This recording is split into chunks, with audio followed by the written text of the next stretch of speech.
નમસ્કાર વિદ્યાર્થી મિત્રો, હું પ્રદીપસિંહ અર્પણ વિદ્યા સંકુલ તરફથી આપનું હાર્દિક સ્વાગત કરું છું. ધોરણ 8 વિષય છે હિન્દી, જેની અંદર ચેપ્ટર 1 પત્ર એવं डायरी, જેનો ભાગ 2. तो चलिए बाल दोस्तों देखते हैं.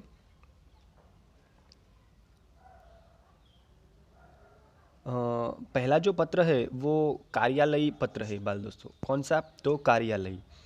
तो यदि आपको कार्यालय के संबंधी यदि आपको पत्र लिखना है तो आप कैसे लिखेंगे? तो इसके उदाहरण के रूप में यहाँ पर एक पत्र दिया गया है, तो देखते हैं और समझते हैं कि कैसे पत्र लिखते हैं.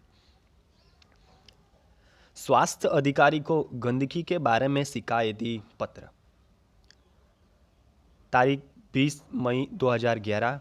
सेवा में स्वास्थ्य अधिकारी महोदय, महानगर पालिका बड़ौदा.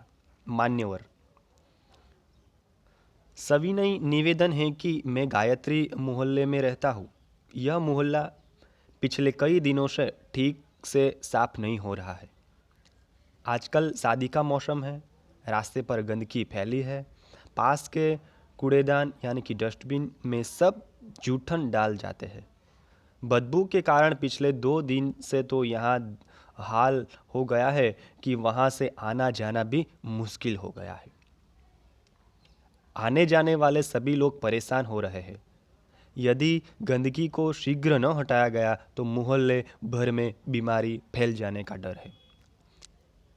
आशा है कि आप शीघ्र ही उसे हटवाने की व्यवस्था करें. आपका विनम्र सेवक सुरेश भाई एम परमार, गायत्री मोहल्ला बड़ौदा. तो बाल दोस्तों, यहाँ पर जो कार्यालयी पत्र है इनके संबंधी एक पत्र दिया गया है जो कार्यालय के म्यूनसिपलिटी कार्यालय के अंदर भेजा गया है एक गंदगी के विषय में. यदि आपको कोई ऐसा कार्यालयी पत्र हो तो ऐसे लिखा जाएगा. आगे का पत्र है व्यावसायिक पत्र. देखते हैं. पुस्तकें भेजने के लिए पुस्तक विक्रेता को पत्र. 10 जुलाई 2011. सेवा में व्यवस्थापक श्री गजानन पुस्तकालय, सुभाष रोड, वलसाड. महोदय, मुझे निम्नलिखित पुस्तकों की आवश्यकता है. उन्हें आप डाक से भेजने की कृपा करें. तो पहला पुस्तक का नाम है नन्हा कोश, जिनके लेखक है श्री रतिलाल नायक. दूसरा है नालंदा विशाल शब्द सागर, श्री नवल जी की पुस्तक है. बृहद हिंदी शब्दकोश डॉक्टर श्याम बहादुर वर्मा, डॉक्टर धर्मेंद्र शर्मा जी की है. साहित्य मुहावरा लौकिक कोश हरिवंश राय शर्मा जी की है. कृपया उपयुक्त पुस्तकें उचित कमीशन काटकर शीघ्र ही वीपीपी यानी कि वैल्यू पेबल पोस्ट से भेजें. भवदीय प्रीतिशा, शांति भवन, एमजी रोड, राजकोट. तो बाल दोस्तों, यहाँ पर क्या बताया गया है कि यदि आप कोई भी व्यवसाय करते हो तो उनके अधीन आपको यदि कोई पत्र लिखना हो तो कैसे लिखेंगे. यहाँ पर एक पुस्तक विक्रेता था, उन्होंने पुस्तक मंगवाने के लिए एक पुस्तक विक्रेता को पत्र लिखा है. ठीक है, कि मुझे इतने इतने पुस्तक चाहिए. देखते हैं आगे. अब बाल दोस्तों, हमारा अगला जो प्रश्न है वो है डायरी लेखन. यदि आपको पत्र लिखना आता है तो डायरी लिखने भी आनी चाहिए. तो देखते हैं. डायरी शब्द अंग्रेजी भाषा का है. पहला प्रश्न यदि आपके एग्ज़ाम में पूछा गया कि डायरी शब्द कौन सी भाषा का है, तो अंग्रेजी. डायरी के लिए हिंदी में दैनंदिनी, दैनिकी आदि शब्दों का प्रयोग किया गया है. दूसरा प्रश्न, डायरी को हिंदी में क्या कहा गया है, तो दैनिकी, दैनंदिनी आदि शब्दों का प्रयोग किया गया है. डायरी में निजी यानी अंगत जीवन में प्रतिदिन घटित घटनाओं का लेखा जोखा रखा जाता है.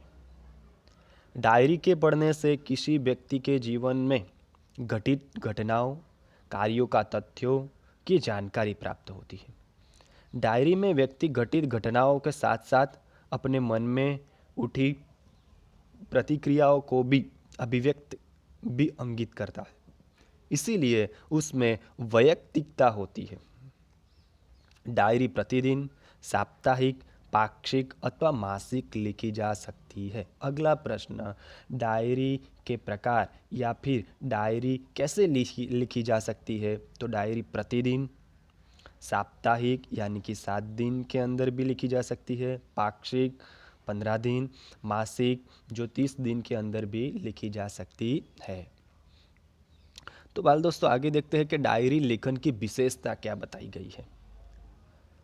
डायरी लेखन में निम्नलिखित गुण होने आवश्यक है। डायरी लेखन में क्रमबद्धता होनी चाहिए। पहला बताया गया है कि क्रमबद्धता होनी चाहिए। यदि आप कोई भी डायरी लिखते हो बाल दोस्तों तो उसमें निश्चित क्रम होना चाहिए। ठीक है, उसमें लिखा गया विवरण संक्षिप्त, सारगर्भित तथा वास्तविक होना चाहिए। क्या कहा है?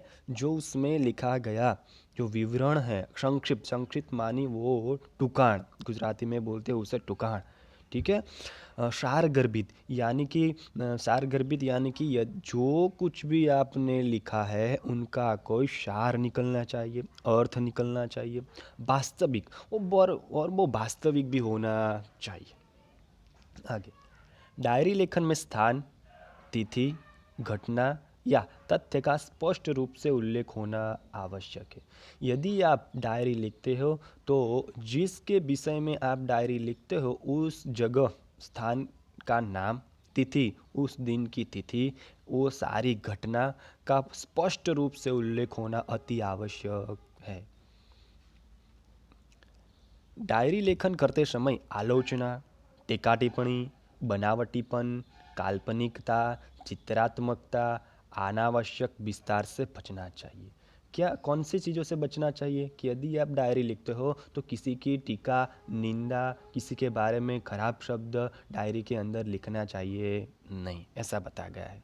ओके, तो डायरी लिखने से लाभ क्या होता है? तो देखते हैं। पहला लाभ, उसमें जीवन में घटी घटनाओं की जानकारी प्राप्त होती है। डायरी से हमें पता चलता है कि व्यक्ति के जीवन के अंदर कौन सी घटना घटी थी।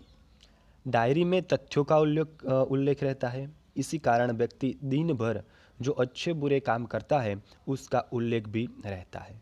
उससे शनै ही यानी कि धीरे धीरे, गुजराती में उसे बोलते हैं, धीरे धीरे बुराइयों से बचा जा सकता है।